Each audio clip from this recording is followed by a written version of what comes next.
Richard, how you doing this morning? I'm great, Wimp, but I didn't have to get up too early. You know, I normally get up. I don't lay around in bed all day.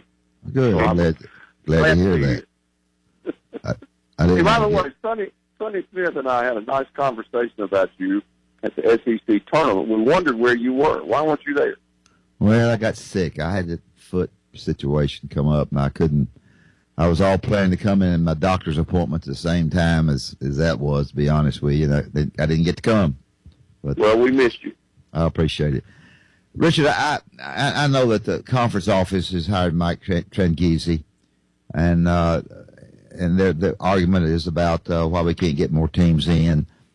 And here's the two streets, and then you can tell me one street, which I think is the street. You got to recruit better, and you got to beat some of the teams that you're supposed to beat. The coaches say now say we did that some this year, still only got 3 in. What is? Am I right on? What's the answer? Well, I don't know if there is any one answer, and I'm not sure that any person in the commissioner's office can change that, Wimp. Maybe they can change the perception. They can, I guess, talk to committee members, and they know committee members. And so when those guys, whoever's on the committee, when they meet, maybe having some input from somebody that they know will help teams that might be on the bubble. Good point. You know, who knows what that committee is going to choose? The problem I see, sometimes I think the criteria changes every year. You know, sometimes it's your non-conference schedule you've got to have. And then other years, well, you didn't have a good enough RPI. And, who knows what the criteria is? Unless it is written out, it is clearly defined, this is the criteria for getting in the tournament. You must meet this criteria. Good. And right now, I'm not sure anybody knows what that is. But on the basketball court itself, I think you're right. The teams have to recruit better. Of course, sometimes you recruit well, and those players leave early, and there's not much you can do about that. And I think the SEC has had a lot of those players leave early. But I think the SEC this year was a good league. It was a very competitive league, but I'm not sure there's a great team in the SEC. And I say that I think Kentucky or Texas A&M, either one, are capable of winning the national championship.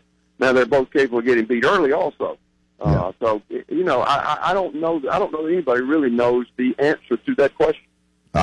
Before Barry asks you, there's two things I wanted to say. I think the recruiting is harder now because the AAU coaches have got their nose and they're pretty heavy. So I think it's a little bit more difficult to recruit. It was hard enough when you and I were doing it, but it may be, and you can comment on this. It may be harder now. I don't know if you think that or not. And the other thing I wanted to ask you was if he's going to come in and talk about the officials. When we've got the officials on the fourth and fifth night of a week working a game, if our basketball team played that way, we couldn't beat anybody. And the officials can't get up and down the floor and try to make money all the time. We get coaches fired, but we never get officials fired. Well, I agree with that for sure.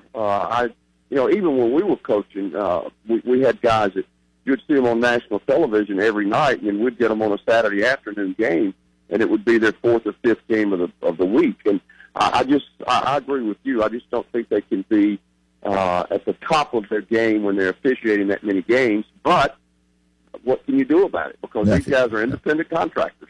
Yeah. And so, they call for all kinds of different leagues. They really do. But I do think the recruiting is much tougher now. Rick Stansberry, who worked for me at Mississippi State and then became the head coach at Mississippi State, who I think is one of the best recruiters I've ever been around. I mean, he could really recruit. And he was relentless in his recruiting.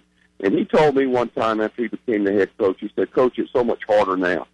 He said, used to we could, you go into the home and you get the mama on your side or the older brother or sister and maybe the girlfriend and the high school coach. You'd find the one or two people really close to the player, and you recruit those people hard. And Rick was great at that. And then he said, after he became the head coach, the high school coach is almost eliminated from it now with the really good players. I'm not talking about the marginal players, but the really good players, the high school coach is almost eliminated from that process. It's now the AAU coach, the handler, because anytime a player comes up showing pro potential, they've got handlers, they've got people in their ear telling them where they should go. And one of the big deals now are the shoe companies. That's the biggest issue now. All these premier AAU programs are sponsored by different shoe companies. And so if this player plays on an Adidas summer team, then Adidas is trying to push him to an Adidas school. And boy, it makes it tough now in that recruiting process. But I agree with you. It's much harder than it used to be. Hey. Yeah, I think you hit the nail on the head. A lot of things there. I've beat this to death, Richard. But there's a really good 2017 junior class in Alabama. It's not a very good class this year, but of the 6 kids, 5 of them are playing. 2 of them are playing over in Georgia with the Georgia Stars, one with the Atlanta All-Stars or something. John Petty's probably the best. He's playing with a team up there in Nashville, a different shoe company. So these kids are also spread out now within your state. There's no state loyalty. Like these guys, there's no pride in, hey, we're Alabama and we're going to this next tournament and we're going to beat the Arkansas Wings or we're going to beat the Georgia Stars. These guys will all go play for anybody now. I don't know how Transgeese can fix that. I think you have to look at each individual school and say, hey, okay, why are they not better in basketball? How can we help them? And just speaking for Alabama, I think that's a problem when all your kids are playing all over the place, not playing together. Well, I think we have the same issue in Mississippi, although in Mississippi we don't have nearly as many good players as we used to. The state of Mississippi now is producing some really good players, but not volumes of players. Yeah. And those good ones, as you say, some of them play. There's a couple of teams in Jackson, and there's a team in Corinth. And then some of them, what they do, Barry, as you know, they don't play for just one team in the summer. They may play for one team, one tournament, and then play for another team in the next tournament. It just depends on which team is sponsored by whatever shoe company and can give them the most gear and the shoes and the travel bags and the warm-ups and all those kinds of things that these kids are getting now. And I think another thing that hurts college basketball, these AAU tournaments in the summer, they may play 3 or 4 games a day. You lose a game, you make a bad play, you turn it over, so what? We're going to turn around and play another game. Yeah. Winning is not as important anymore. It's not as competitive because they play so doggone many games, and they just win a few and they lose a few, and so what? And I think that really hurts the attitude and the competitive spirit of a lot of the players. Richard, Mississippi State, and I've never been one to brag on anybody I recruited, as you know, but Mississippi State has really gotten some good players, and I'm not asking you to put any pressure on the coach, but it seems like you're building your program pretty good. Well, Ben Howland brought in a staff, and he kept George Brooks, who played for me at State and coached for me for a year, and then he went off to junior college coach and came back and worked with Coach Stansberry. And so George Brooks knows the state of Mississippi and the state of Alabama as well as anybody. And Ben was smart to keep him on his staff. But then he brought in guys that have recruiting contacts throughout the country. Ernie Ziegler was with Ben at Pittsburgh and UCLA, and he was a head coach at Central Michigan. Corey McRae, who was his dad ran one of the top AAU programs in Atlanta. And then Corey was with Ben at UCLA, and Corey was at LSU. So these guys have recruiting ties all over the country. And, of course, Coach Allen has been, from West Coast to East Coast, been successful everywhere he's been. So they've been able to branch out. It's really expanded their recruiting base, which, as I mentioned earlier, they really need to do that because in Mississippi now there just aren't very many really top-level players. Why is that, do you think? It's the same in Alabama this year, and next year it's there's never consistent with players every year. Why is that? Is it because of grades, footballs dominate these areas? Well, why do you think that is, Richard? The development in the summer? I guess it's a little bit all of it. I think the football issue is one of the big issues in Mississippi and Alabama for sure. The really good athletes, they start getting recruited by those high school coaches to play football when they're young. And then I think sometimes the fundamentals are not taught like they need to be taught because the high school coaches don't have them in the summer. They have these AAU guys that are coaching them. And a lot of we say AAU and that gives it a bad name. Some of those summer league coaches are good. And they teach, right. But a lot of them, they don't know anything about basketball. They're just running a program and they just run them out there and let us play. So there's no teaching going on. Richard, sort of evaluate Texas A&M and Kentucky's chances. I know Kentucky's playing Indiana, and Texas A&M really hadn't got started good. Of course, they play tonight. Tonight about 6:20. Talk a little bit about your feelings on their chances.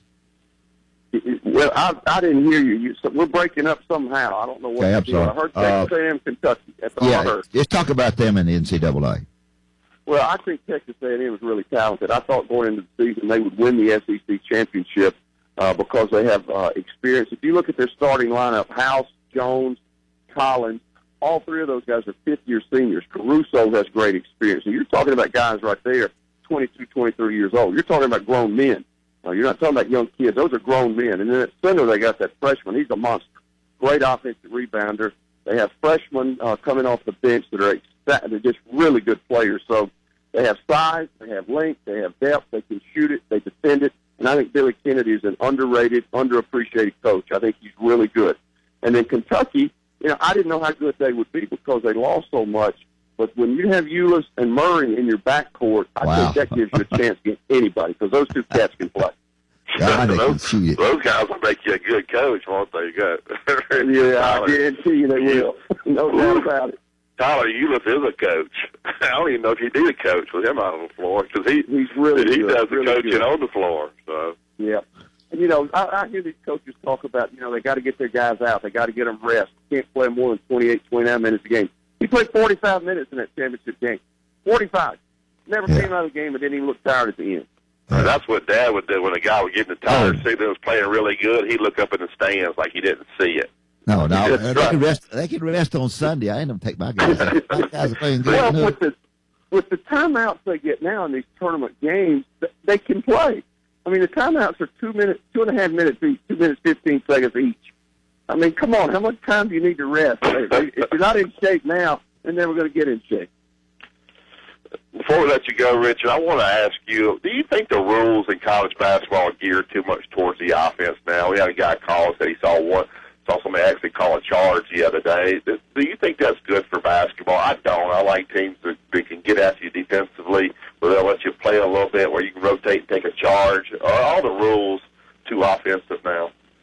Well, I think all the rules changes, or most of the rules changes now, are to benefit the offense. But now you're talking to two guys, with me and your dad, and your background is with your dad, but two guys that tried to guard a little bit. We wanted our team to be tough and physical and rebound and guard. So, you know how we feel about it. But I do think the rules are designed to help the offenses. The 5-second closely guarded count now, for instance, they took out of the game. I love all that is. That's an offensive rule. That's all it is.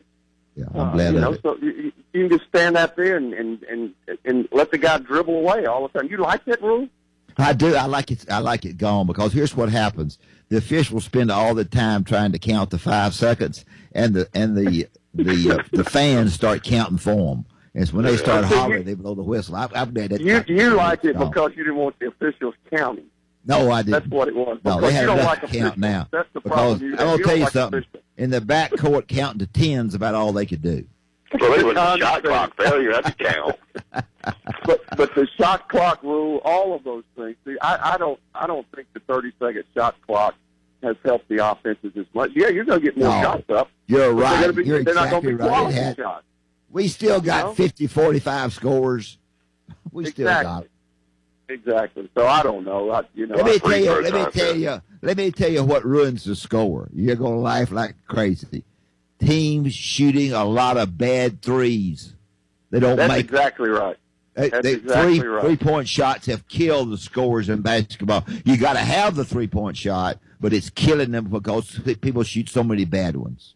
And you have so many people taking them that are not great 3-point shooters. Sure. I mean, we had a player on our team this year. He was, a senior, really good player, Craig Sword. And Craig Sword shot less than 30% from behind the 3-point line. And yet he continued to take those shots. Yeah. I don't understand that. Coach, he's going to tell you, Coach, I'm open. He said, yeah, you're open for a reason. And I don't they can read the stat why sheet. you're open.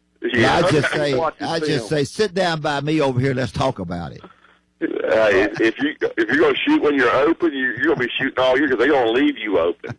That's exactly right. Bad three. I'm telling y'all, bad threes has cut the scores down. All right, our producer's yelling at me. We got to pay some Thanks, bills. Richard. I'm going to call you tonight. I want to ask you something. I'll call you tonight. All right, man. I'll be here watching games. Thanks. All right. Thanks.